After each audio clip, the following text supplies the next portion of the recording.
আবার আল্লাহ বললেন, নবী আপনি এমন নবী যেই নবীকে আমি হাউজে কাউসার দিয়েছি। লক্ষ লক্ষ নবীদের কাউরে কিয়ামতের দিন আমি হাউজে কাউসারের মালিক বানাবো না, শুধুমাত্র কেবলমাত্র একমাত্র আপনি ছাড়া।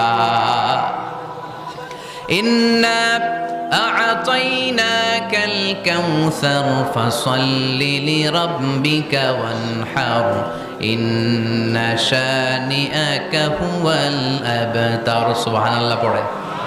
এই হাউজে কাউসারের পানি খেতে চান? পান করতে চান? বিশ্বনবী না দিলে খাইতে পারবো আমরা? হাউজে কাউসার পান করতে চান কারা? হাত তুলে দেখান।